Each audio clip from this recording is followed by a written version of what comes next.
अब तू ही देख ले कितना ध्यान रहता है इस कार्य पे। और कह तो है कि श्री हरि आते हैं इससे मिलने। हाँ आते हैं और आगे भी आएंगे हमारे श्री हरि हमसे मिलने। और आके मोक्ष देंगे, है ना? मांगूंगा तो मोक्ष भी दे देंगे, मांगूंगा तो मोक्ष भी दे देंगे, मांगूंगा तो मोक्ष भी दे देंगे। अभी तो ये बता कि तू मुझे मेरी मटकी कब देगो? और मेरी मांग कब पूरी करोगे भोला राम जी? मेरो घड़ा मेरे दिए तो तैयार है ना कल एकादशी की पूजा और व्रत के लिए। एकादशी का व्रत? हाँ, एकादशी का व्रत। इसे करने से श्री हरि बहुत प्रसन्न होते हैं। अच्छा, फिर तो अभी लाया।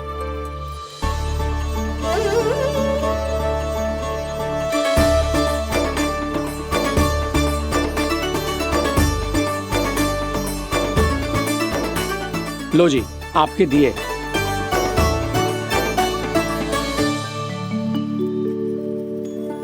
और जो हमने मांगा है वो? बाकी सब शेष द्वादशी के दिन मिलेगा, क्योंकि कल मैं भी एकादशी का व्रत रखूंगा, क्योंकि कल मैं भी एकादशी का व्रत रखूंगा, क्योंकि कल मैं भी एकादशी का व्रत रखूंगा।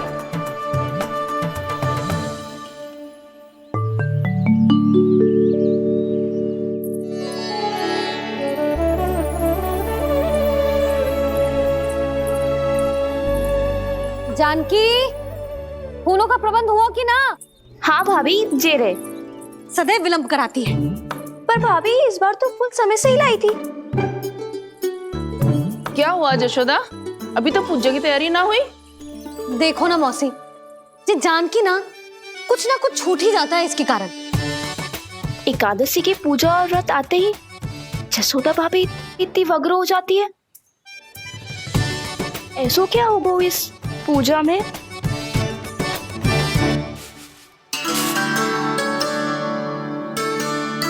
ये थाली में रोली चंदन रखने से, दिया जलाने से के होगो? आपको पता भी है एकादशी का व्रत क्यों रखते हैं, क्या महत्व है इसका? लो, जे तो मैं जसोमती रानी से पूछना भूल ही गया। पर हाँ भगवान, मेरे लिए इतना ही पर्याप्त है कि इस व्रत को रखने से मेरे श्री हरि हमसे प्रसन्न हो जाएंगे।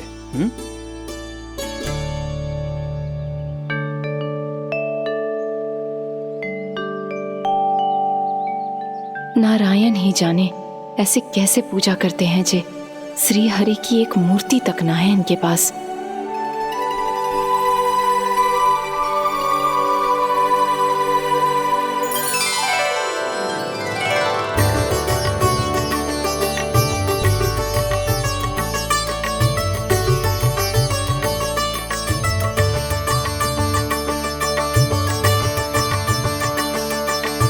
प्रभु, न तो मेरे पास मूर्ति है और ना तो इस व्रत के विधि विधान के बारे में मुझे जानकारी है और ना ही मुझे इसके महत्व के बारे में जानकारी है, पर फिर भी मैं करना चाहता हूं।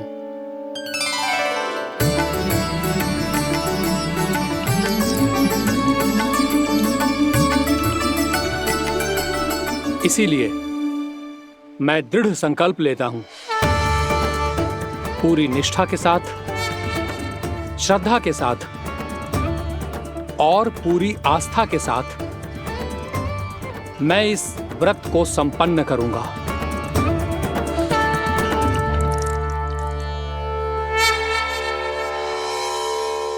हम संकल्प लेते हैं कि एकादशी के व्रत को पूरी निष्ठा के साथ संपन्न करेंगे।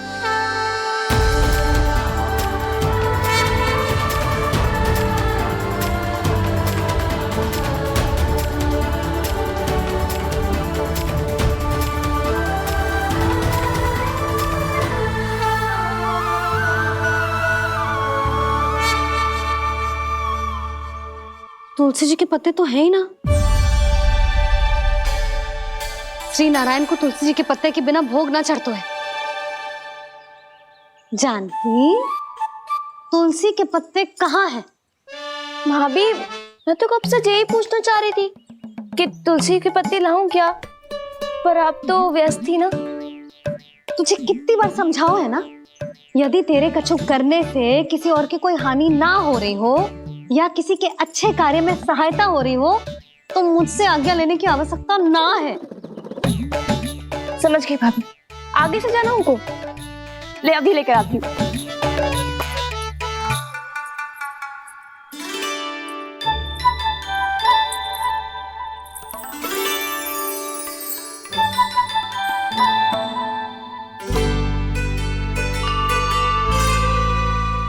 ताऊ, आपने पहले ये व्रत करो है? आपको इसका महत्व पता है? भाभी चल।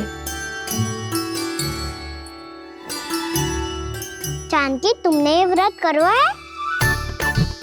फिर तुमको इसका महत्व पता है? सुमति जी, आपको पता है इसका महत्व? कान्हा, क्यों तंग कर रहा है सबको? मैया, सबने करो ये व्रत, मुझे भी करना है।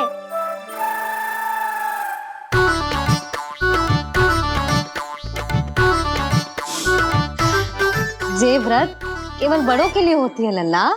जब आप ये व्रत कर सकती हो, बाबा कर सकते हैं, ये सारी गोपियां कर सकते हैं, वो भी कर सकते हैं, तो मैं क्यों ना कर सकता? क्योंकि तू कल तक भूखा ना रह पाएगो लल्ला। जब भक्त रह सकते हैं, फिर मैं क्यों नहीं रह सकता? मेरा अर्थ है कि नारायण के भक्त मैया, मैया मान जाओ ना, मुझे करने दो ना ये व्रत। अपनी लल्ला पे आप विश्वास ना है आपको? विश्वास है। अच्छा ठीक है, तू भी कर ले।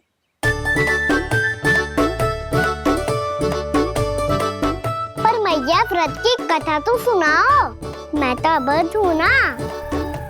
मुझे कैसा पता चलेगा कि ये व्रत करते क्यों हैं?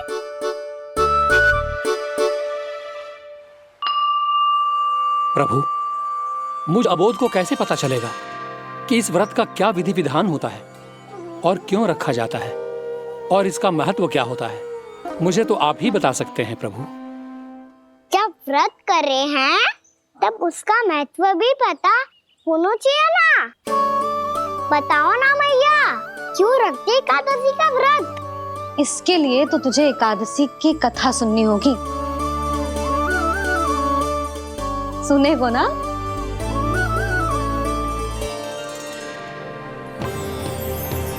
वसुदेव सुतं देवं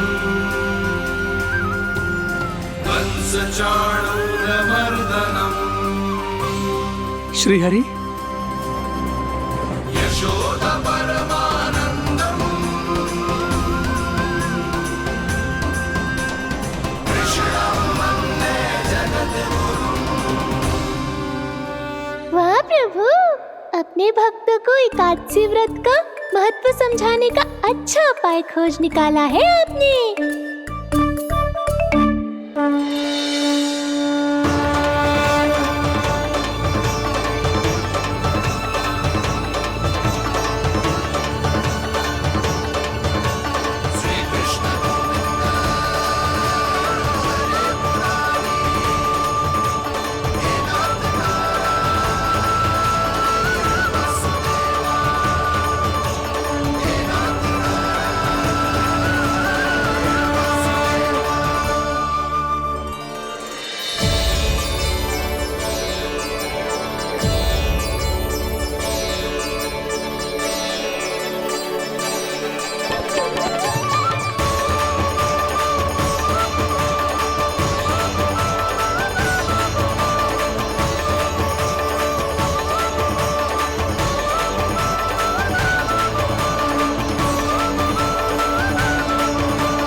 अब सब जन एकादशी के व्रत की कथा ध्यान से सुनना, तभी जे व्रत पूरा माना जाएगा।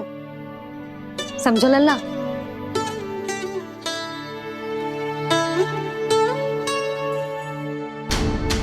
श्री कृष्ण गोविंद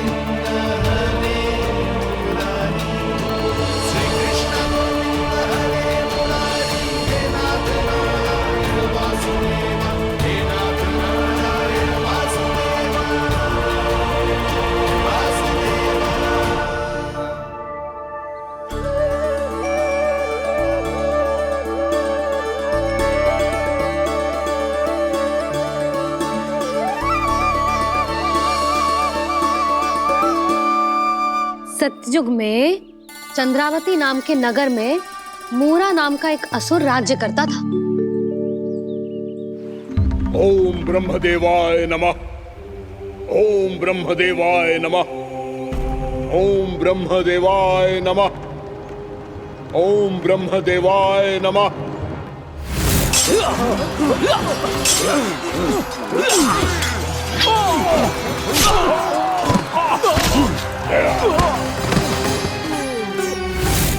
ओम ब्रह्मदेवाय नमः। ओम ब्रह्मदेवाय नमः। जब उसने देवताओं के हाथों असुरों की पराजय देखी, तब वो वरदान पाने के उद्देश्य से ब्रह्मा जी की तपस्या करने चला गया।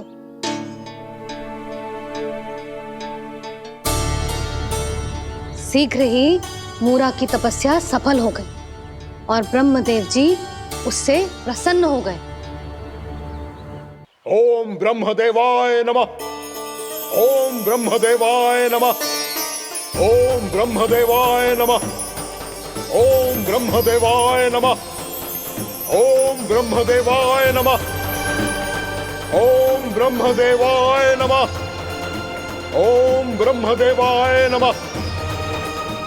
ओम ब्रह्मदेवाय नमः। ओम ब्रह्मदेवाय नमः। मूरा, प्रणाम ब्रह्मदेव। तुम्हारी तपस्या सफल हुई। बोलो, तुम्हें क्या वर चाहिए? सृष्टि के रचयिता ब्रह्मदेव, कृपया मुझे ऐसा वरदान दीजिए जिसकी सहायता से मैं त्रिलोकी विजयी बन जाऊं और कोई देवता मुझे पराजित ना कर सके। यहां तक कि देवताओं के रक्षक, सृष्टि के संचालक भगवान श्री विष्णु के लिए भी मैं अपराजय रहूं। तथास्तु, तथास्तु, तथास्तु। प्रणाम ब्रह्मदेव।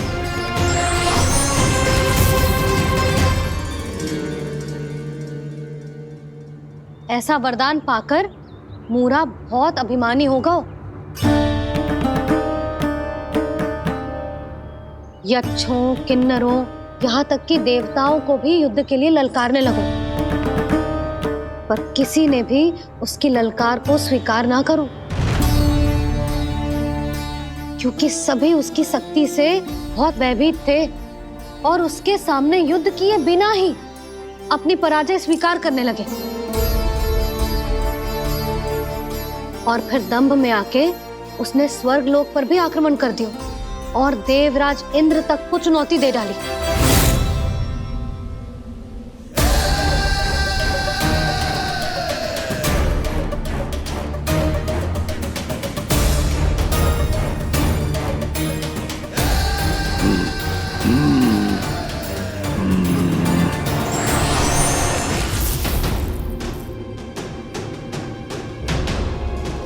मैं प्रतीक्षा कर रहा हूं देवराज।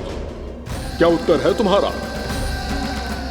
मुझसे युद्ध करोगे या फिर बिना लड़े ही पराजय स्वीकार कर मेरे अधीन हो जाओगे और सौंप दोगे मुझे अपना ये स्वर्ग लोक?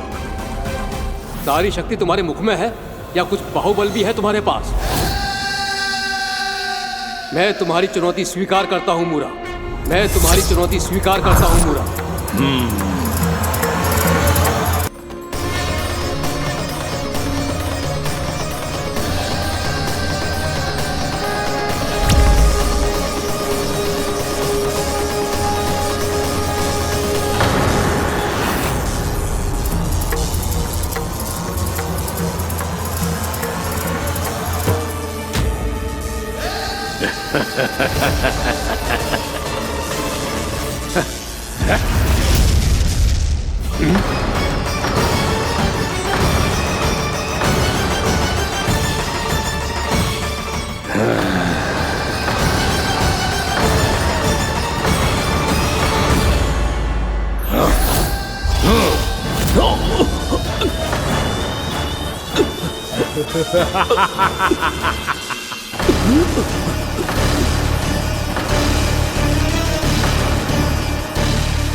ठहरिए देवगण, असुरराज मूरा को ब्रह्मदेव का आशीर्वाद प्राप्त है।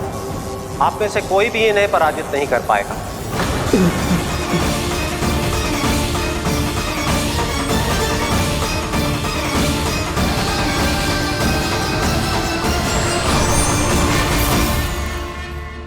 एक अवसर और देता हूं देवराज।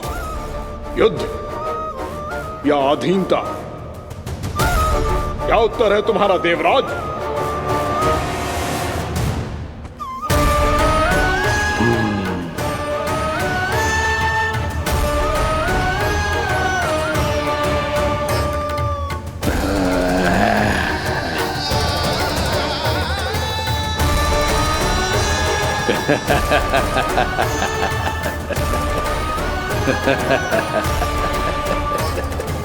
इंद्र और सभी देवताओं ने मूरा के आतंक में आके उससे भयभीत होके अपना सिंहासन छोड़ दियो।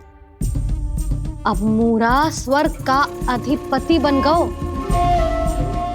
और शीघ्र ही उसने अन्य सभी असुरों को स्वर्ग में निवास करने के लिए आमंत्रित कर दियो। और इस प्रकार से वो धीरे धीरे तीनों लोकों का सम्राट बन गया। उसे किसी ने रोका नहीं मैया? ना लल्ला, इतना साहस किसी में था ही ना। और फिर ये निश्चित करने के लिए कि भविष्य में किसी और असुर की मृत्यु ना हो, वो यमराज पे भी विजय प्राप्त करने के लिए यमलोक की ओर प्रस्थान कर दियो। वो तो अपने आप को और सभी असुरों को अमर बनाना चाहता था। पर देवता और यमराज भी उसकी ये योजना समझ गए थे। इसीलिए उसके आने से पहले ही सारे देवताओं ने श्री नारायण से सहायता के लिए गुहार लगाई। अब केवल आप ही कुछ कर सकते हैं प्रभु। अभी तो मूरा केवल त्रिलोक का स्वामी है, और यदि उसने यमलोक भी जीत लिया तो वो जीवन को ही नियंत्रित नहीं करेगा प्रभु, वो मृत्यु का भी स्वामी हो जाएगा। ऐसे में पहले सृष्टि का संतुलन तो नष्ट होगा प्रभु, और फिर स्वयं सृष्टि ही नष्ट हो जाएगी। ऐसा नहीं होगा यमदेव, नियति ऐसा होने ही नहीं देगी। विधि रचेगी खेल और मैं बनूंगा माध्यम। असुर राज मूरा का सामना मैं करूंगा। बस आप मुझे चुनौती देने के लिए उसे तैयार कर लीजिए, चाहे उसके लिए आपको साम दाम दंड भेद कोई भी उपाय क्यों ना अपनाना पड़े।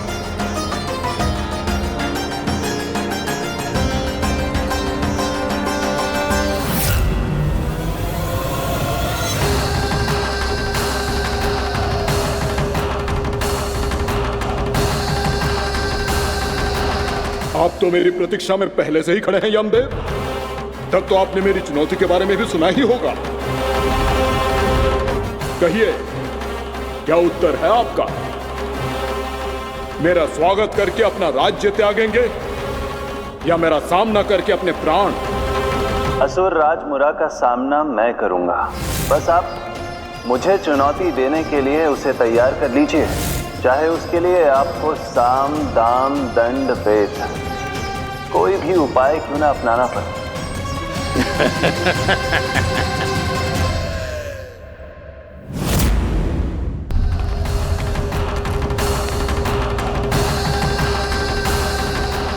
आप तो मेरी प्रतीक्षा में पहले से ही खड़े हैं यमदेव।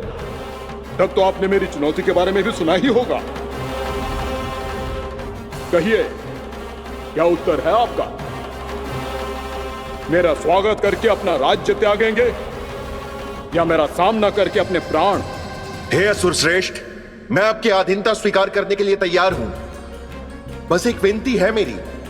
शर्त को विनती का नाम देकर बहलाना चाहते हो मुझे यमराज? असुर राज मूरा के सामने शर्त रख पाओ, इतना सामर्थ्य नहीं है तुम में।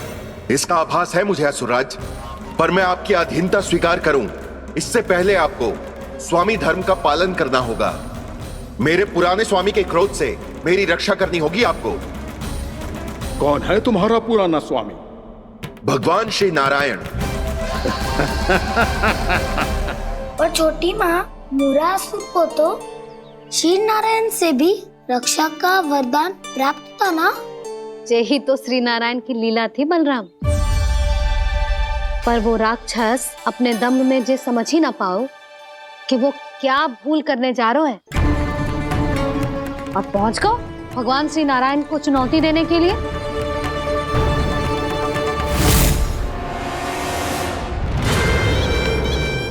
वहीं ठहर जाओ असुर राज मुरा।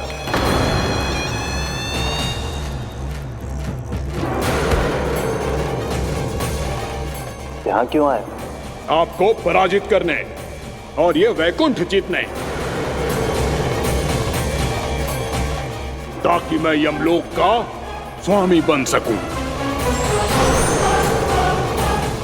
फिर आओ, युद्ध भूमि में मेरा सामना करो।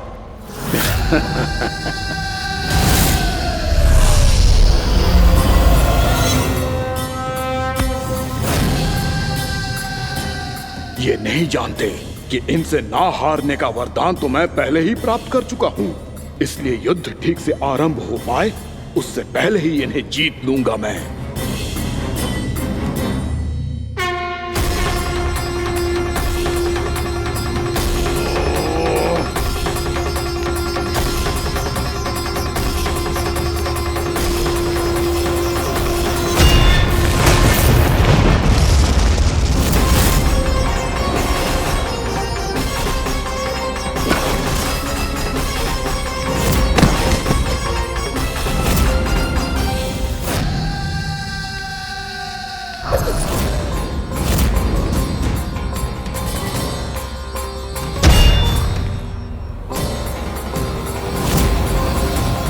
और इस प्रकार जे युद्ध वर्षों वर्षों तक चलता रहो। दोनों योद्धा पूरे ब्रह्मांड में अनेक अस्त्रों शस्त्रों के साथ युद्ध करते रहे।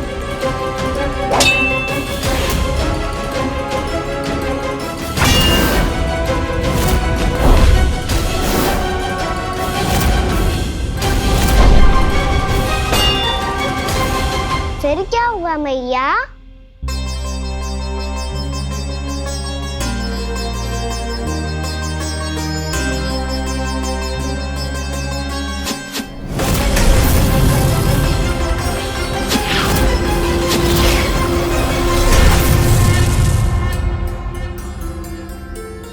उस युद्ध को कभी समाप्त हुआ हो, पर कैसे? शीघ्र ही वो राक्षस थक गो लल्ला।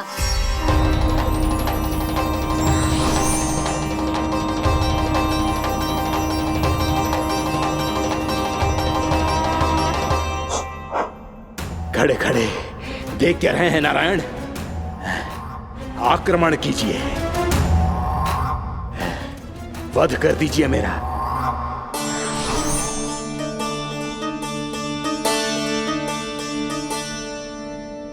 मैं तुम्हारी वीरता से प्रभावित हूं, इसीलिए इतनी थकान की स्थिति में मैं तुम जैसे वीर पर आक्रमण नहीं करूंगा। जाओ विश्राम करो। यदि फिर से युद्ध करने की इच्छा हो तो तुम्हारा स्वागत होगा।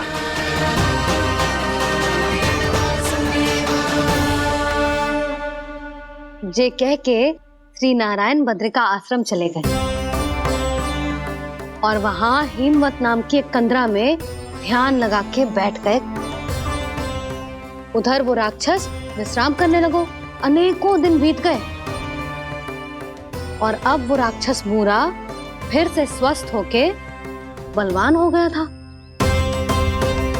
उसने अपनी सारी शक्ति फिर से प्राप्त कर ली थी। श्री नारायण ने उस पर दया करी थी, पर वो फिर से श्री नारायण को छलने को तैयार होगा।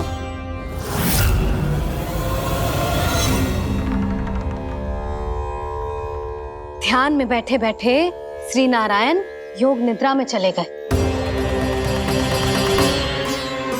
पर दुष्ट मूरा इसी अवसर का लाभ उठा के उनकी कंदरा में घुस आयो ताकि वो सोते हुए श्री नारायण पे आक्रमण कर सके।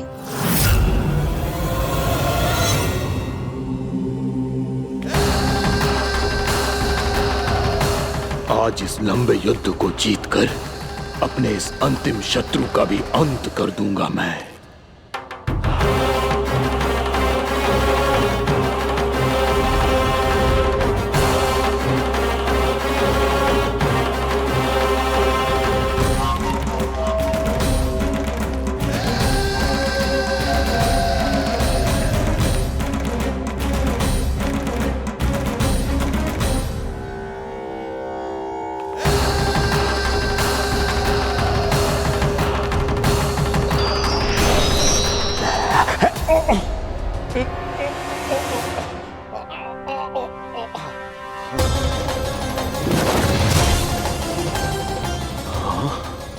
दुष्ट राक्षस!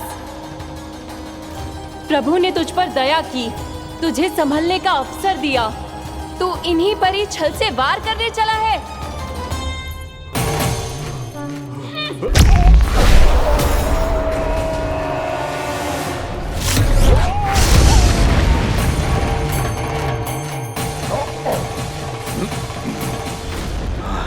मैं अजय हूँ, मुझे कोई पराजित नहीं कर सकता। ब्रह्मा का वरदान है मुझे।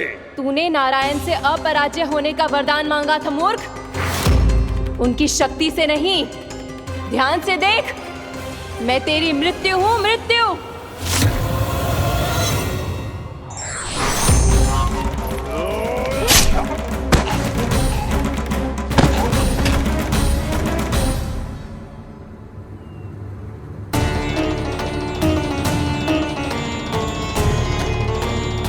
वो देवी कौन थी छोटी माँ?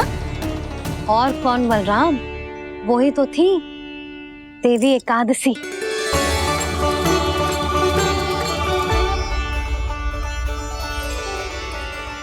मुझे क्षमा कीजिए प्रभु, आपकी आज्ञा के बिना ही युद्ध करके आपके शत्रु को मृत्यु के घाट उतार दिया। क्षमा नहीं, आपकी तो प्रशंसा होनी चाहिए देवी। असुर राज को मारकर आपने सभी देवताओं को मुक्त करवाया है। इस पापी के अहंकार से तीनों लोकों की रक्षा की है आपने। आप एकादशी की तिथि पर मेरी एकादश इंद्रियों से उत्पन्न हुई हैं।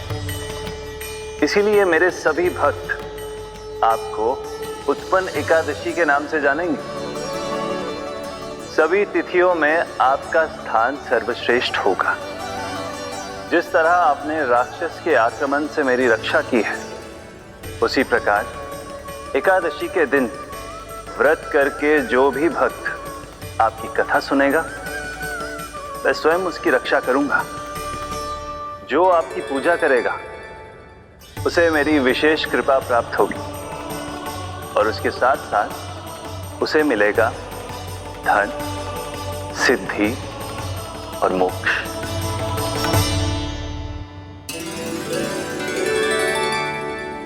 इसीलिए आज के दिन व्रत रखने का बहुत अधिक महत्व होता है। बोलो एकादशी मैया की जय। बोलो श्री नारायण भगवान की जय।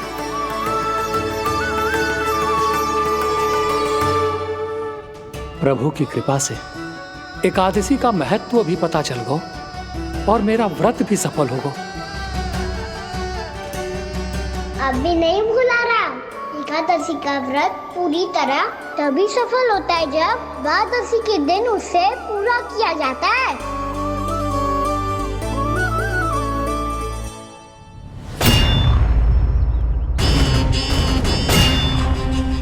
आवश्यक है आपको यह आभास होना कि उस विष्णु अवतार को पराजित करने के लिए आपके साधारण योद्धाओं में वो सामर्थ्य नहीं है।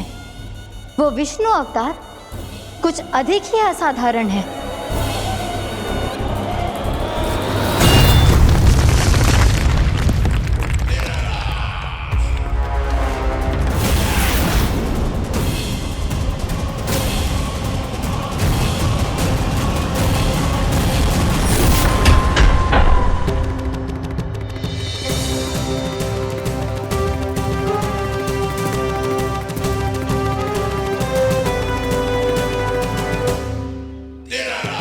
अब मैं दिखाऊंगा उस विष्णु अवतार को असाधारण शत्रु क्या होता है।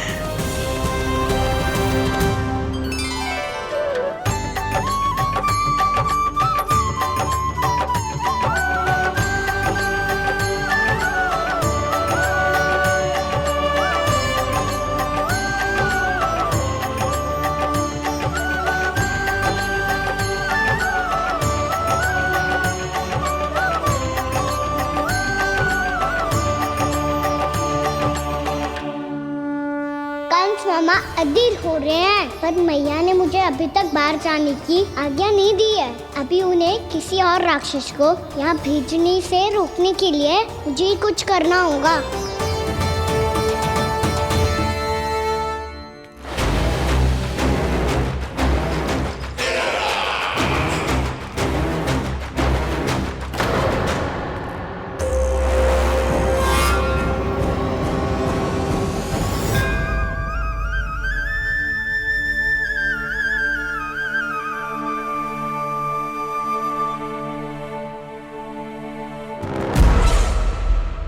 तुम?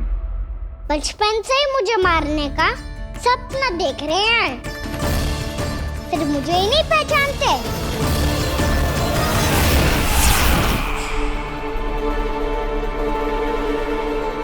बचपन से विष्णु अवतार। कोई कान्हा बुलाता है तो कोई मुरलीधर पुकारता है, कोई माखन चोर कहता है, कोई कहता है चिच्चोर। पर विष्णु अवतार इस नाम से तो बस आप ही मुझे बुलाते हो मामा जी। इतना साहस, ये तो यहाँ आ गया है।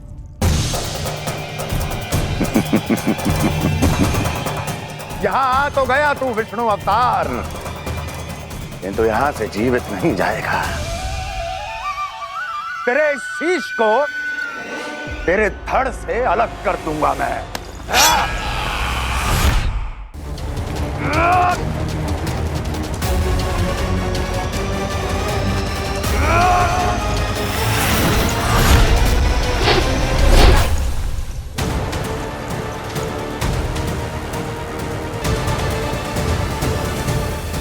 कहाँ देख रहे हो मामा जी?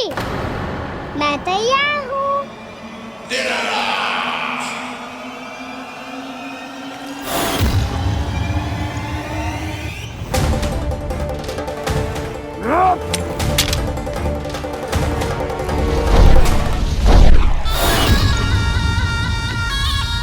मामा जी, आप सदैव इसी तरह क्रोध में रहते हो क्या?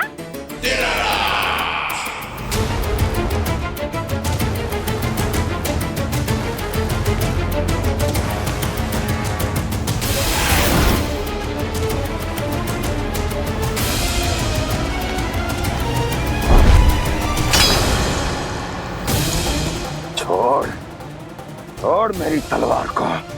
छोड़ो तो तब जब पकड़ा हूँ।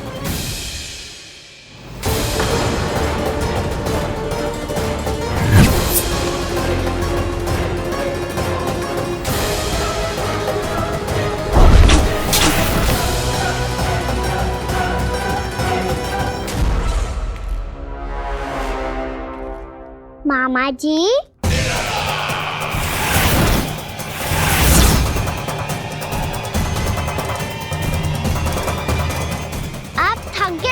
थोड़ा विश्राम कर लो। आपका तो पता नहीं, मैं अवश्य थक गया हूँ।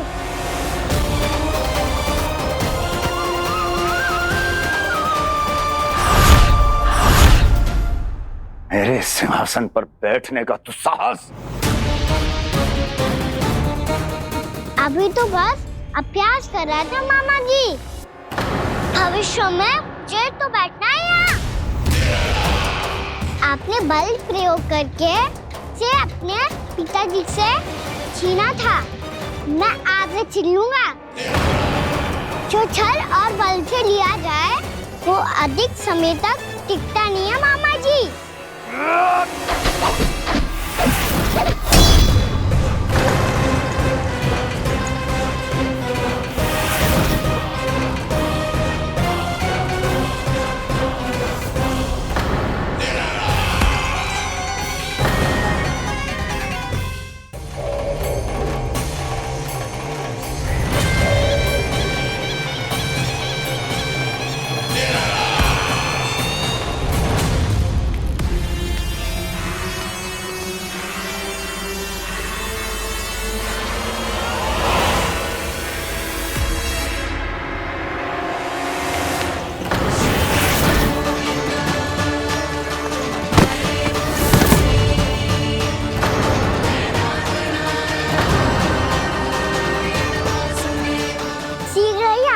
सिंहासन छोड़ना होगा।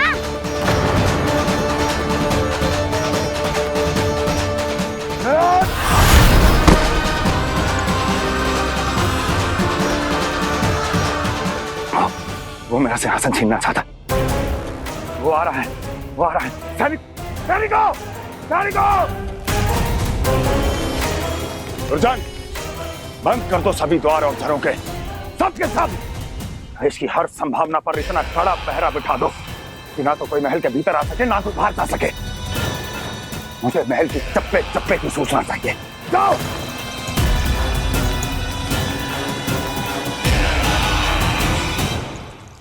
सिंहासन।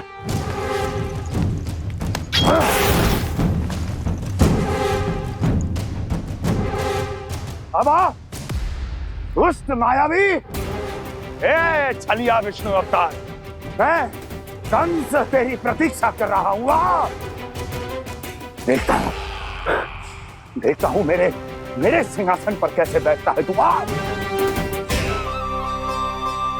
मुझे तो बस कुछ समय चाहिए था, वो मिल गया।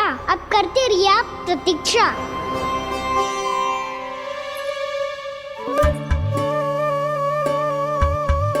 जी अपने आप से बातें क्यों कर रहे हो जी?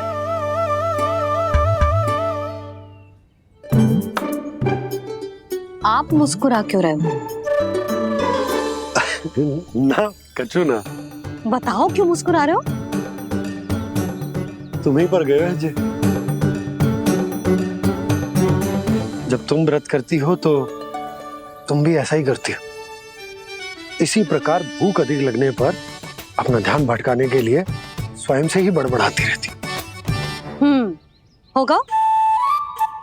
आपको तो बस मेरा उपहास उड़ाने के लिए बहाना चाहिए।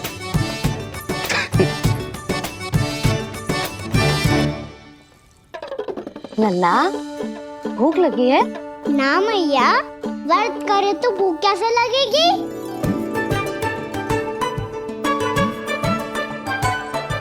यदि लगी हो तो छोटे बालकों को थोड़ी बहुत भूल चूक क्षमा होती है। कछु ना तो फल तो तू खा ही सकते है। अब तो पूरे नियम और विधि विधान से व्रत तोड़ूंगा। कल द्वादशी के सुबह मुहूर्त के अनुसार। ठीक।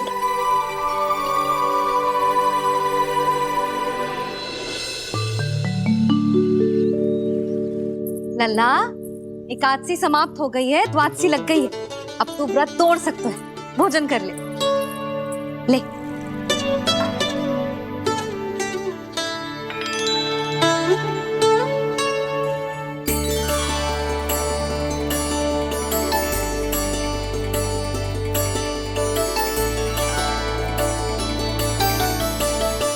आज तो कार्य कर लीजिएगा।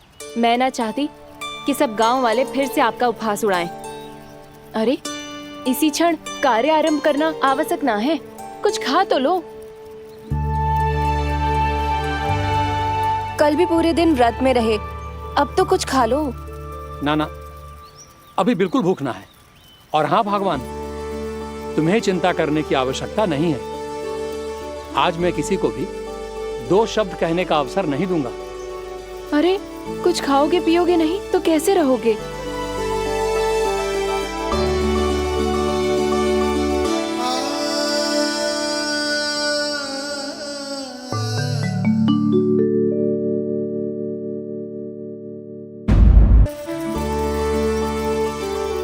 अरे, इसी क्षण कार्य आरंभ करना आवश्यक ना है। कुछ खा तो लो। ना, अभी बिल्कुल भूख ना है। और हाँ भगवान, तुम्हें चिंता करने की आवश्यकता नहीं है। आज मैं किसी को भी 2 शब्द कहने का अवसर नहीं दूंगा।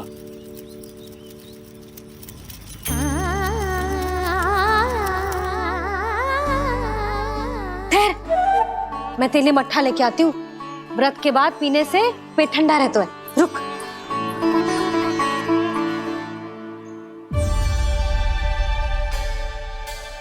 भक्तों ने अभी तक व्रत नहीं तोड़ा है, मैं कैसे तोड़ लूं? भूख कहाँ से होगी? श्री हरि नाम से पेट तो भर लेते हो। श्री हरि, श्री हरि, श्री हरि।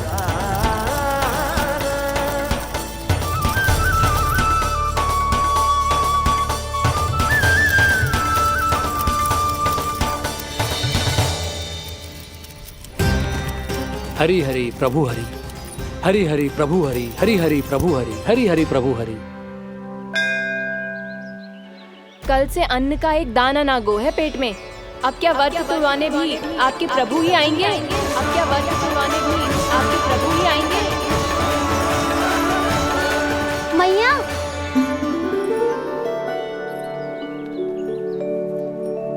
मैया पहले व्रत तोड़ के कच्चू खा तो लो। अभी ना, लौट के आने के बाद। हाँ,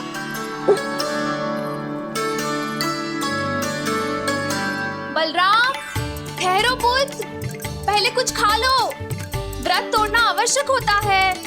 मैया ने एकादशी का महत्व बताया। लगता है मुझे सबको द्वादशी पर व्रत तोड़ने समाप्त करने का महत्व बताना होगा। हरि हरि हरि हरि हरि मेरे हरि।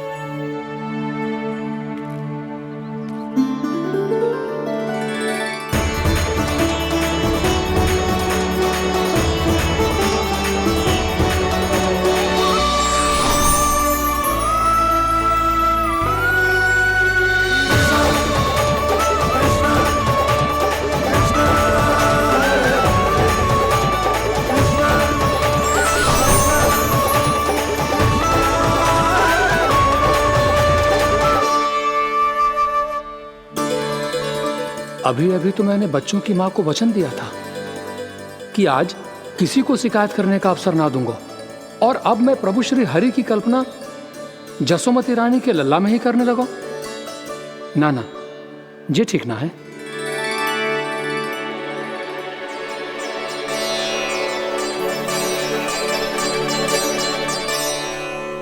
ठीक है तो है, बिल्कुल सही पहचाना है आपने। बड़े तो बड़े, अब तो बालक भी हमारा उपहास उड़ाने लगे। मैं आपका उपहास नहीं उड़ाने आया, मैं तो आपके एकादशी के व्रत को पूरा कराने आया हूँ।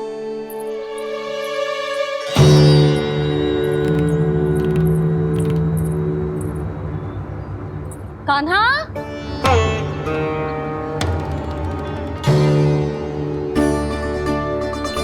तो ये रे आपकी छड़ी और ये रे मेरी पीठ। सीख बिना ताकत तोड़। आज तो इसकी पीठ सेक के रहूंगी मैं। मैया घर पे भूखी मुझे ढूंढ रही होगी। लो, आज द्वादशी के दिन पहले प्रहर में भोजन करके अपना एकादशी का व्रत पूरा करो आप। धन्यवाद राजकुमार, पर अभी हमें भूख नहीं है। बहुत सारा काम पड़ा है, और अभी थोड़ी ही देर में शंकरी बहन भी अपनी मटकी लेने आती होंगी।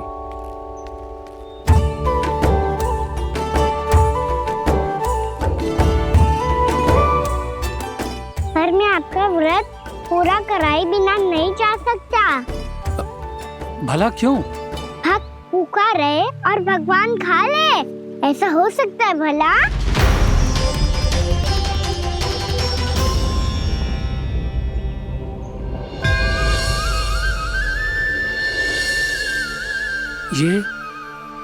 ये कैसा भ्रम हो रहा है मुझे लगता है अपना काम करना चाहिए। द्वादशी के पहले प्रहर में व्रत पूरा करना बहुत आवश्यक होता है, ना तो एकादशी का व्रत भी पूरा ना मानो जातो। इतनी सारी ज्ञान की बातें तुम्हें कैसे पता है लल्ला?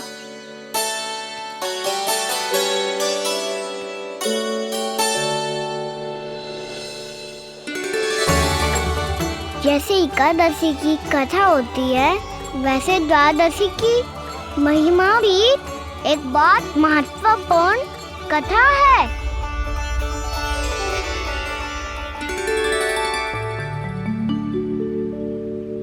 कैसी कथा? बिल्कुल सही समय पे आई हो आप, क्योंकि आपको ये कथा आपको अवश्य सुननी चाहिए।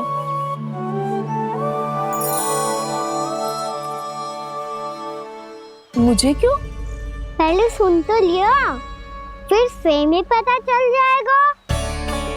बहुत समय पहले एक राजा हुआ करते थे, राजा अम्बरीश। भगवान श्री हरि के बहुत बड़े भक्त थे। ओम नमो नारायणाय। ओम नमो नारायणाय।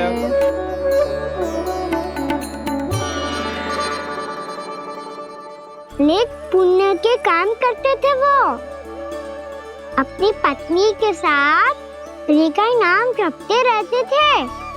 उन्होंने 12 माह एकादशी का व्रत करो, निर्जल पास किया, और जब उनकी 12वीं एकादशी का व्रत द्वादशी के दिन तोड़ने का समय हुआ, तभी महर्षि दुर्वासा अपनी 100 शिष्यों के साथ उनके महल में पधारे। प्रणाम स्वीकार करें महर्षि। आप जैसे महान ऋषि मेरे राज्यसभा में आए, वो भी ऐसे अवसर पर जब मैं और मेरी पत्नी निरंतर 12 एकादशियों के बाद अंतिम एकादशी का व्रत तोड़ेंगे। इससे बड़े सौभाग्य की क्या बात हो सकती है हमारे लिए। आज आपके साथ साथ मेरा और मेरे शिष्यों का एकादशी व्रत भी पूरा होगा। संभव है प्रभु की इच्छा यही हो कि हम सब अपना व्रत एक साथ तोड़ें। ये तो अत्यधिक प्रसन्नता की बात है महर्षि। तो फिर ठीक है, हम सब यात्रा से थके हैं। व्रत तोड़ने से पहले हम स्नान करना चाहते हैं। जैसी आपकी इच्छा महर्षि। जब तक आप लोग लौटेंगे तब तक आपके सारे प्रबंध यहाँ हो चुके होंगे।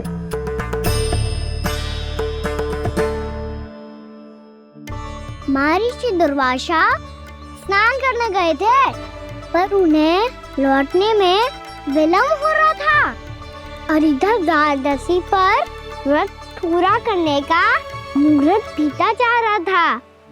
महाराज अमरेश बड़ी विरगता के साथ महर्षि दुर्वासा के लौटने की प्रतीक्षा कर रहे थे। महाराज, व्रत तोड़ने का मुहूर्त बीता जा रहा है, बस कुछ ही समय बचा है। महर्षि और उनके शिष्यों को लौटने में न जाने कितना समय लग जाएगा। मेरा सुझाव है कि आप मुहूर्त समाप्त होने से पहले व्रत अवश्य तोड़ लें। गुरुदेव, हमने महर्षि दुर्वासा को वचन दिया है कि जब तक वो लौटेंगे नहीं तब तक हम व्रत नहीं तोड़ेंगे। इसीलिए मैं उनके लौटने के बाद ही भोजन ग्रहण करूंगा। पर महाराज, मुहूर्त यदि बीत गया और समय रहते हो नहीं आए तो महाराज आपका व्रत पूरा नहीं होगा। महाराज, आपको उसका फल नहीं मिलेगा। महाराज, 12 एकादशियों का व्रत व्यर्थ चला जाएगा। किंतु गुरुदेव, यदि मैंने भोजन कर लिया तो ये तो अतिथियों का अपमान होगा। आप उचित कह रहे हैं महाराज। भोजन के लिए उनकी प्रतीक्षा अवश्य कीजिए महाराज, पर मुहूर्त रहते हुए एक तुलसी का पत्ता और जल ग्रहण कर लीजिए। इससे आपका व्रत भी पूरा हो जाएगा और अतिथि का मान भी रह जाएगा। आपका सुझाव अच्छा है गुरुदेव।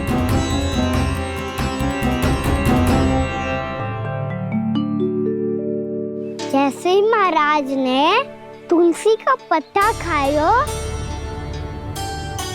वैसे ही महर्षि दुर्वासा लौट आए। महाराज,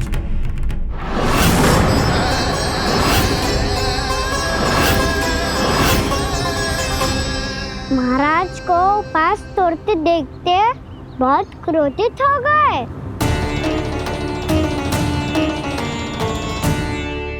बहुत बड़े भक्त हैं आप, परंतु आप ये नहीं जानते अपने अतिथियों के साथ कैसा व्यवहार करना चाहिए। आपने हमें साथ भोजन करने का वचन दिया था, पर अपना व्रत क्यों तोड़ा आपने? महर्षि, मैंने भोजन नहीं ग्रहण किया।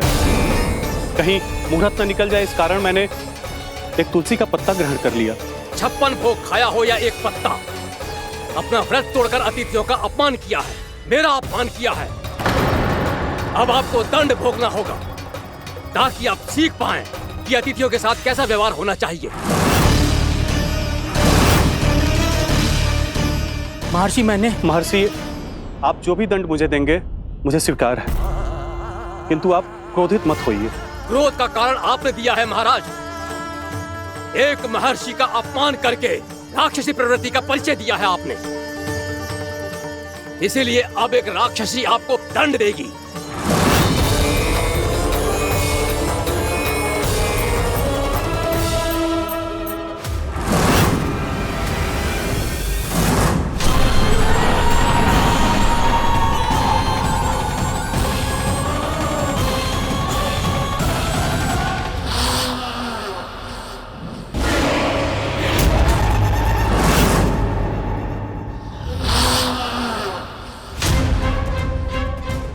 हे प्रभु, यदि मैंने सच में महर्षि का अपमान करने की भूल की हो तो मैं उसका परिणाम भोगने के लिए प्रस्तुत हूं। ओम नमो नारायणाय, ओम नमो नारायणाय नमः। महर्षि दुर्वासा को यह आभास ही नहीं था कि महाराज अम्बरीश ने उनका अपमान नहीं किया था। फिर भी उसे अपमान मान के वो श्री नारायण के भक्त पे संदेह कर रहे थे। मैंने भी तो भोला राम की भक्ति पे संदेह किया था। हे नारायण, ये क्या पाप हो गया मुझसे? संदेह किसी अपमान से कम ना हो तो, और भगवान सब सह सकते हैं, पर उनके प्रिय भक्तों का अपमान सहन ना कर सकते। इसीलिए उन्होंने हस्तक्षेप करने का निर्णय लिया।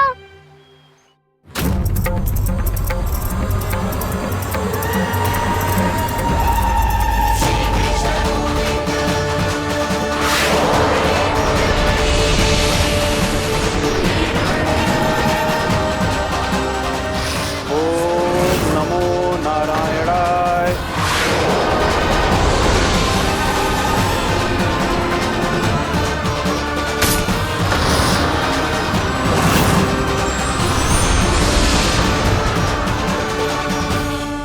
और फिर भगवान का वो सुदर्शन चक्र महर्षि दुर्वासा के पीछे पड़ गया। ये चक्र तो मेरी ओर बढ़ रहा है।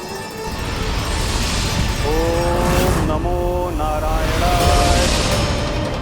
ये कैसे संभव हो सकता है? कोई रोको इसे, कोई रोको इसे।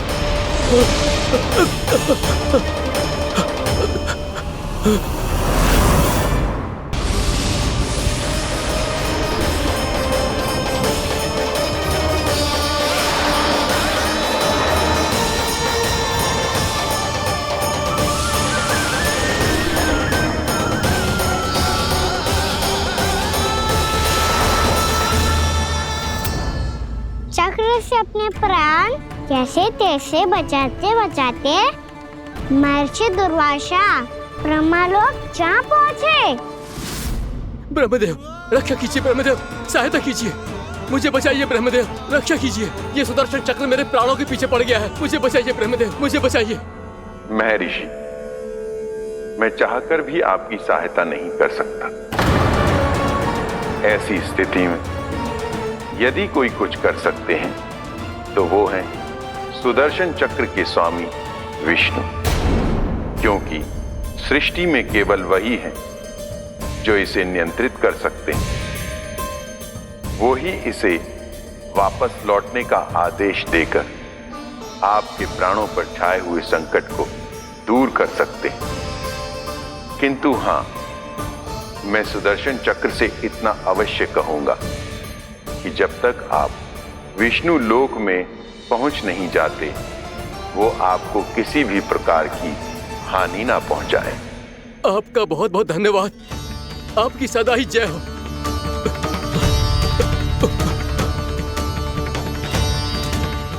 फिर क्या था? भागते भागते महर्षि दुर्वासा सीधे भगवान श्री हरि के शरण में बैकुंठ पहुंच गए। त्राहिमाम प्रभु, त्राहिमाम, मुझे बचाइए, मेरी सहायता कीजिए प्रभु, मेरी सहायता कीजिए। मैं आपके इस चक्र और ऊर्जा से नहीं भाग सकता प्रभु, कृपया करके अपने सुदर्शन को रोकिए, इसे वापस लीजिए प्रभु। यह असंभव है महर्षि। एक बार सुदर्शन चक्र मेरे हाथों से छूट जाए तो अपना उद्देश्य पूरा किए बिना, मेरे भक्तों की रक्षा किए बिना वापस नहीं लौटता।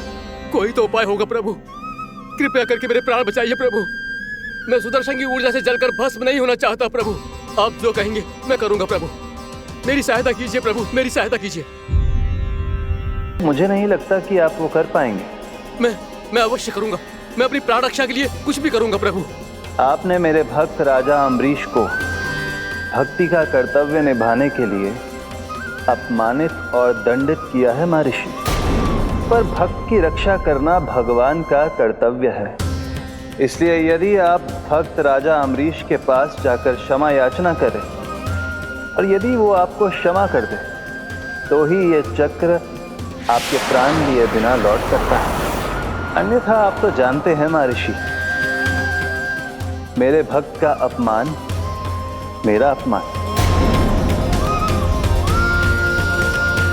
भक्त का अपमान भगवान के अपमान से कम ना हो तो है। महर्षि दुर्वासा को भी ये बात समझ आई और फिर उन्होंने महाराज अम्बरीश से क्षमा याचना की। महाराज महाराज महाराज महाराज महाराज मुझे क्षमा करें महाराज, मुझसे बहुत बड़ी भूल हो गई महाराज, मुझसे बहुत बड़ी भूल हो गई महाराज। महर्षि, आप हमारे चरण छुए ये उचित नहीं। महाराज महाराज अम्बरीश, आप नारायण के सच्चे भक्त हैं। मैंने आपको अपमानित किया, दंडित करने का प्रयास किया महाराज। इस अपराध के लिए मुझे क्षमा कीजिए महाराज और इस सुदर्शन चक्र से मेरे प्राण बचाइए महाराज।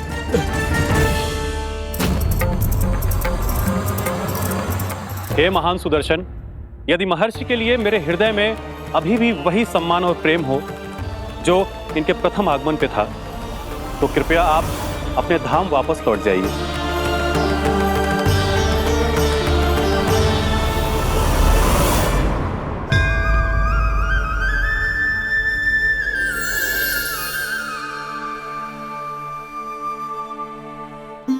आपका बहुत बहुत धन्यवाद महाराज अम्बरीश। मैं आपको आशीर्वाद देता हूं कि आप देवराज इंद्र के समान शक्तिशाली हों। आपकी कीर्ति का पताका 10 दिशाओं में फहराए। मेरी बस एक ही इच्छा है महर्षि कि मैं आपके साथ अपना उपवास तोड़ सकूं। अवश्य महाराज, हम सब भोजन आपके साथ करेंगे और अपने आप को नारायण की सेवा में अर्पित करके व्रत को पूरा करेंगे, क्योंकि आज जो यहाँ हुआ है उससे सिद्ध हो चुका है कि एकादशी व्रत का फल द्वादशी की सुबह भोजन करने से ही प्राप्त होता है। इस कथा से हमें पता चलता है कि सभी को द्वादशी के सुबह भर पेट भोजन करके एकादशी का व्रत पूरा करना चाहिए। और दूसरी बात, भगवान की सच्ची भक्ति अपमान कभी ना करना चाहिए। उनके साथ सदैव प्रेम से व्यवहार करना चाहिए। यही भगवान को सबसे अधिक प्रिय है। भैया भोलाराम, मैंने भी श्री हरि पे तुम्हारे विश्वास का उपहास उड़ाया था, मुझे क्षमा कर दो। ना ना, आप क्षमा मांगकर मुझे लज्जित मत करो, आप तो मेरी बहन जैसी हैं। जब महर्षि दुर्वासा जैसे महान ऋषि को भी प्रभु के भक्त से क्षमा मांगनी पड़ी तो मैं तो बहुत ही तुच्छ हूँ। मुझे आपकी किसी भी बात का बुरा ना लगा। पर पता है प्रभु को कौन सी बात कब बुरा रखता है? कौन सी बात? जब उनका भक्त भूखा रहे, हमें भी अपना व्रत पूरा ना करे। और जैसा कि आप सभी ने अभी कथा से सीखो है, एकादशी के व्रत को द्वादशी की सुबह अवश्य पूरा करना चाहिए। अब आप जाओ, अपना व्रत पूरा करो।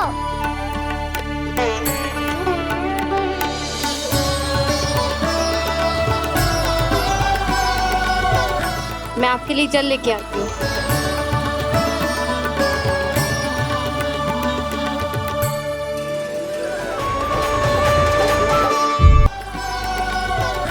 मैं आपके लिए जल लेके आती हूँ।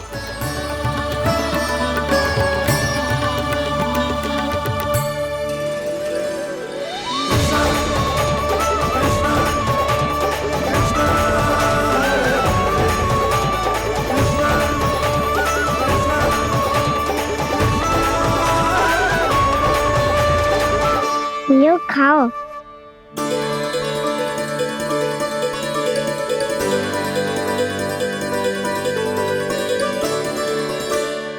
कान्हा,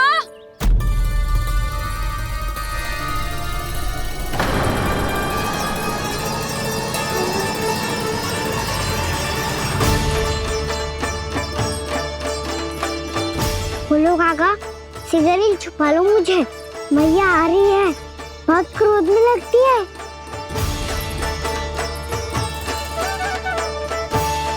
आज तो बहुत दंड मिलेगा। अभी क्षण भर पहले तो ये साक्षात भगवान के रूप में बात कर रहे थे और अब अचानक ही ऐसे बालक बन गए जो मैया से दंड मिलने के भय से व्याकुल हैं।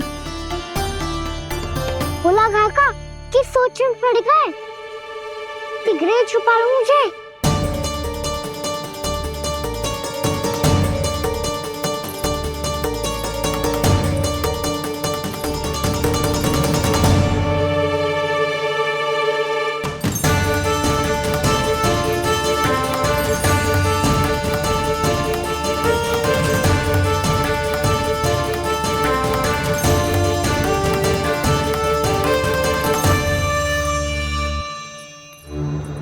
भोलानाथ जी, कान्हा को देखो है क्या?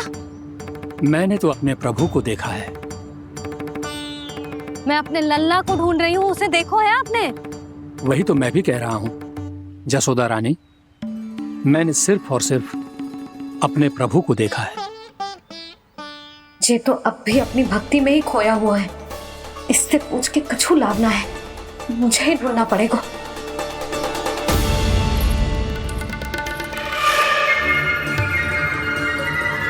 बच गए। संकरी मौसी, कान्हा को देखो है क्या कहीं?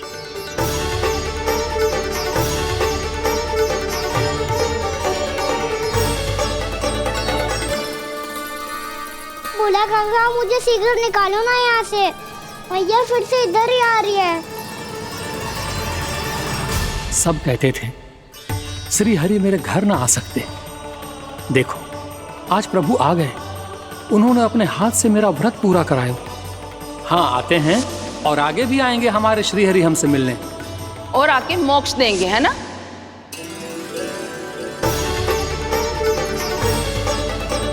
शीघ्र निकालो ना बोला काका, मैया आ रही है। मैं ना निकालूं? मेरा अर्थ है मैं निकालूंगा, अवश्य निकालूंगा, पर तब तक नहीं निकालूंगा जब तक आप मेरी सारी बातें मान नहीं लेते हैं। कौन सी बात? प्रभु मुझे मोक्ष प्रदान कर दीजिए प्रभु। तथास्तु। ना ना ना प्रभु, मेरे साथ साथ मेरे परिवार को भी मोक्ष दे दीजिए। तथास्तु। अब तो निकाल दो, मैया देख लेंगी। ना प्रभु, मेरे परिवार के साथ मुझसे जुड़ी हुई हर वस्तु, जीव जंतु, प्राणी, गाय बैल भैंस, सभी को मोक्ष प्रदान कर दीजिए प्रभु। तथास्तु। प्रभु आप सच में अद्भुत हैं। मैंने जो मांगा आपने बिना सोचे समझे सब प्रदान किया। मैं ही अपनी मांगे बढ़ाता रहा। प्रभु प्रभु मुझे क्षमा कर दीजिए, प्रभु मुझे क्षमा कर दीजिए।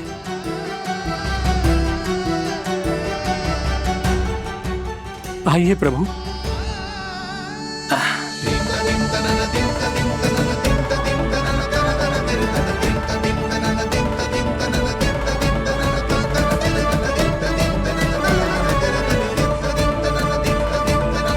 प्रभु आप तो प्रभु हो, हरि हो, भगवान हो। आप चाहते तो इस मटके से स्वयं निकलकर बाहर आ सकते थे, फिर मेरी आपने हर इच्छा क्यों पूरी की? क्योंकि मेरे भक्त की इच्छा पूरी करने में मुझे भी प्रसन्नता मिलती है। ना तो मैं अपने भक्तों का अपमान सह सकता हूँ और ना ही उनकी इच्छा अधूरी रहने दे सकता हूँ।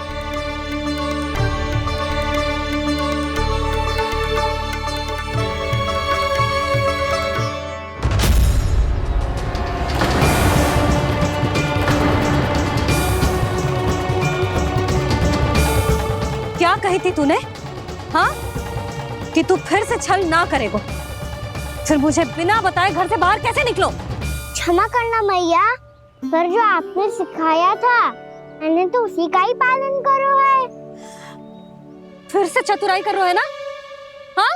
आप ही ने तो कही थी ना, यदि कछु करने से किसी को हानि ना पहुंचती हो या फिर किसी अच्छे कार्य में सहायता हो रही हो तो आज्ञा लेने की आवश्यकता ना होती।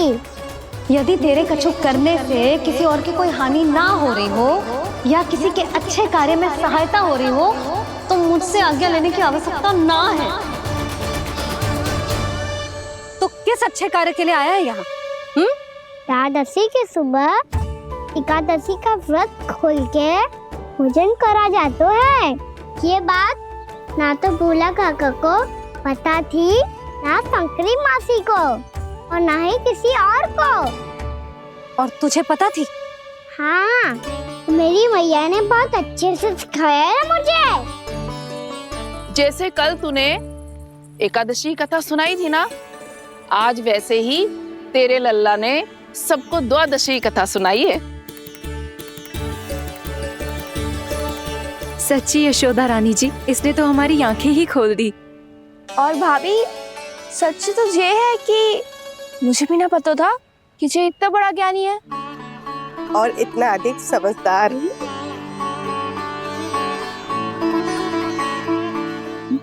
द्वादशी की कथा?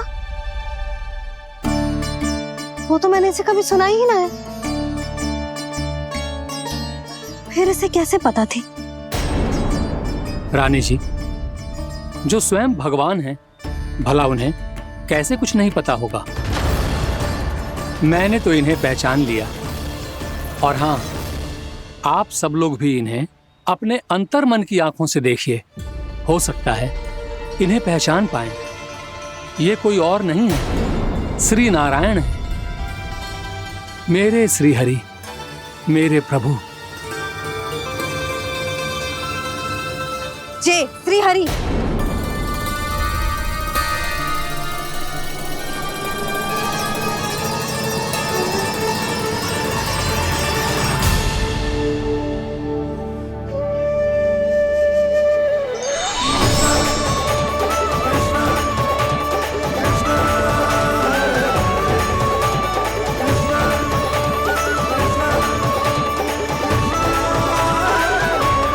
ये क्या कर दिया भोला?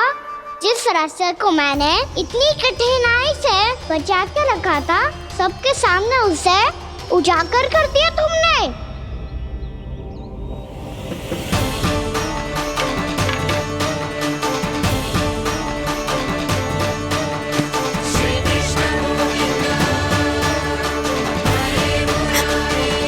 नारायण, नारायण, श्री नारायण।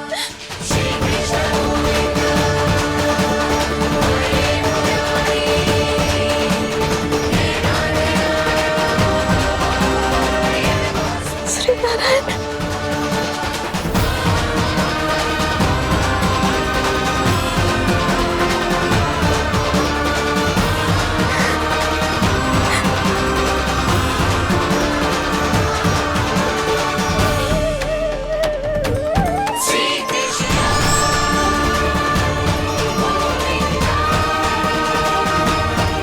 श्री नारायण प्रभु।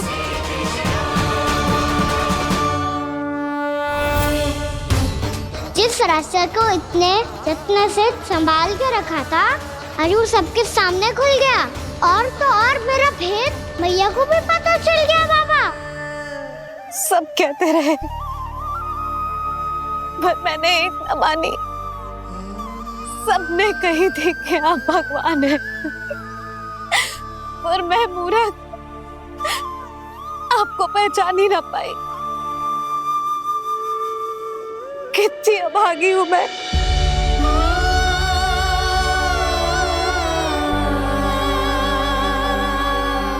जिस मुंह से मुझे आपकी महिमा गानी चाहिए थी, उसी मुंह से मैंने आपको डांटा है।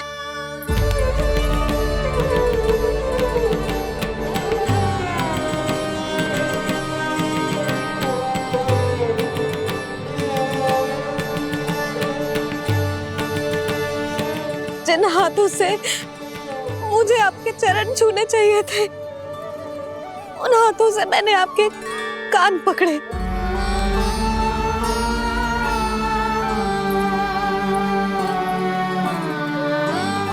मुझे तो आपकी सेवा करनी चाहिए थी प्रभु, और मैंने आपको दंड दियो, आपको घर से बांध दियो।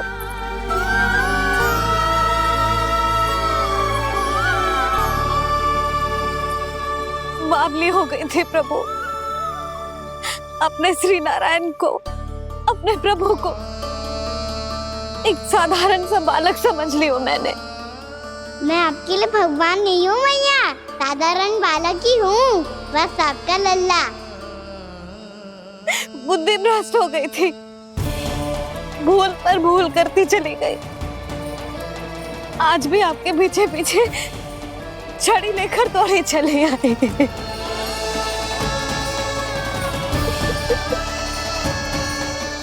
अपने आप को दोष मत दो मैया, आपके ममता के लिए तो जन्म लिया है मैंने, हमारा से मन बदलने मत दो। मेरे लिए वही पुरानी मैया बनी रहो आप, और मुझे रहने दो आपका वही नटखट लल्ला। मुझे क्षमा कर दो प्रभु, मुझे क्षमा कर दो। बाबा ये कैसा अंत हो गया आज? मैया तो मुझे भगवान मानने लगी, पर मैं इसे स्वीकार नहीं कर सकता। अभी नहीं बाबा, इतनी शीघ्र नहीं। आप ऐसे खड़े क्यों बाबा? कुछ ऐसा करो ना कि मैया फिर से मेरे मैया बन जाए। उनकी दृष्टि में भक्ति नहीं, ममता चाहिए मुझे।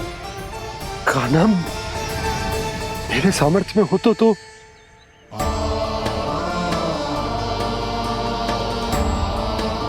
दाऊ, आप तो बड़े भाई हो, अपने छोटे भाई की सहायता करो ना, जिससे मैया सब कुछ भूल जाए। मैं क्या कर सकता हूँ कान्हा? कोई तो सहायता करो मेरी।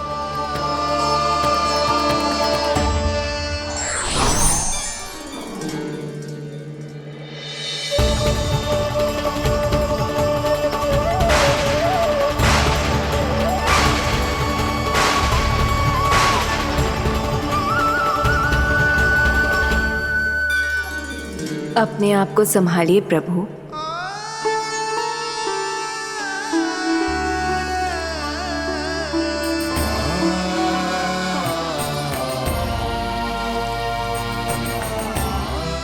देखो ये क्या हो गया, भैया को सब पता चल गया।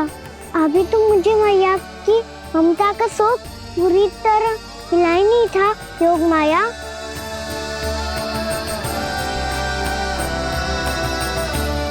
मेरी सहायता करो ना।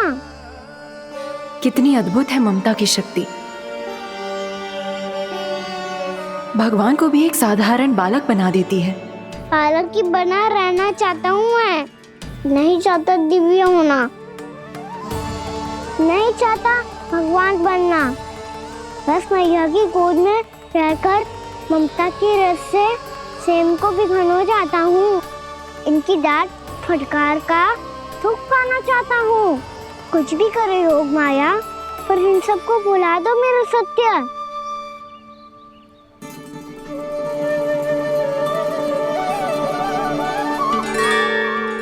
पर इन्हें तो मोक्ष का वरदान मिल गया है प्रभु, इसलिए इनके लिए समय की गति को लौटा पाना संभव नहीं होगा। प्रभु, अब मुझे ये सब भूलने की कोई आवश्यकता नहीं है। मुझसे जो त्रुटि हुई है अब वो दोबारा कभी नहीं होगी, और आज के बाद आपका ये सत्य मैं किसी को नहीं बताऊंगा प्रभु, क्योंकि मुझे पता चल गया है कि आपका यशोमती मैया के लल्ला बने रहना कितना आवश्यक है।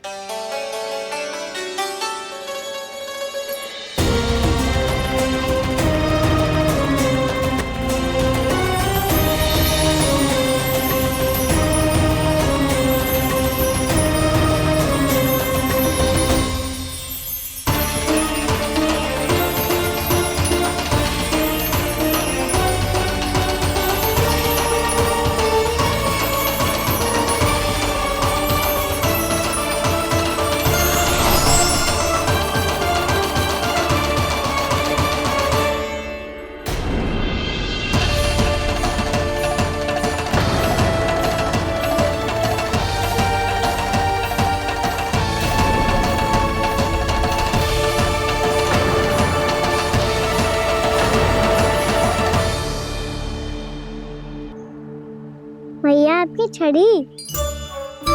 पहले चुपके से भाग जातो है, फिर स्वयं ही छड़ी भी पकड़ा रो है? नटखट कहीं का। हंसी आ रही है?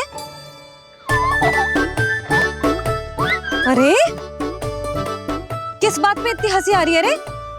हाँ?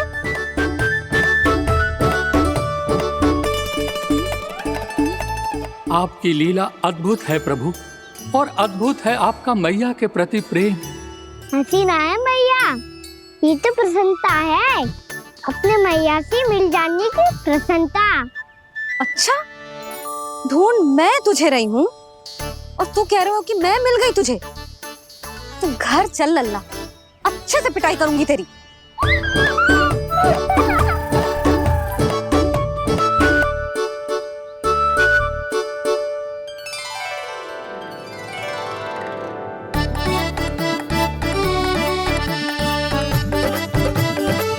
जब पिटाई से गाल लाल होंगे ना तेरे, तब हंसी बंद होगी तेरी।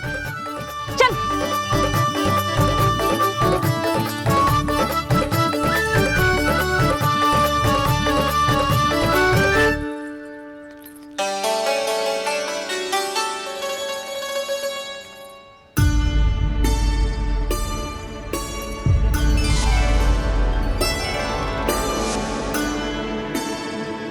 लगता है भैया की और चतन स्मृति वापस आ रही है।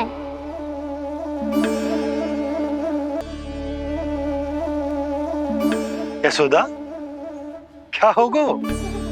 ना कछु ना। आपको बताऊंगी तो और हंसेंगे मुझ पे। बोल दो, मैं उपास ना उड़ाऊं, सच्ची। देखो देखो इसे कैसे हंस रहा है। मेरे हाथ में छड़ी है, मैया क्रोधित है, पर जे तनिक में बहना लग रहा है इसे। हाँ, हंसे जा रहा है।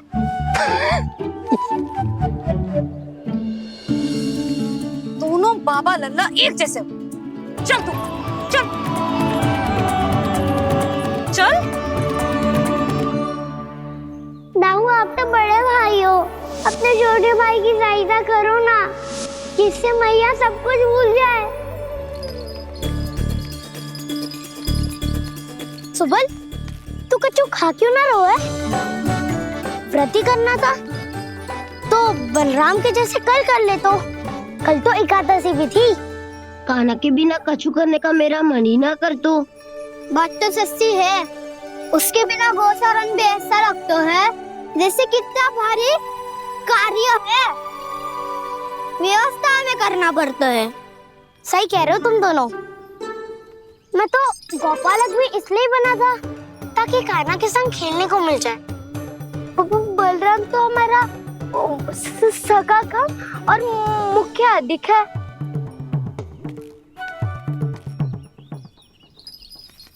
रुक जाओ, तुम सब कुछ देर विश्राम कर सकते हो।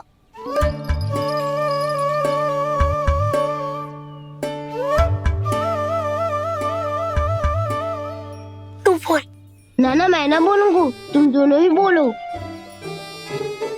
और तुम सबका सखा पहले हूँ और टोली का मुखिया बाद में, इसलिए घबराने की आवश्यकता नहीं है। जो भी बात है बिना हिचक बता सकते हो मुझे। तो फिर कुछ ऐसा करो ना कि कान्हा फिर से हमारे साथ गोचारण करने के लिए आने लगे।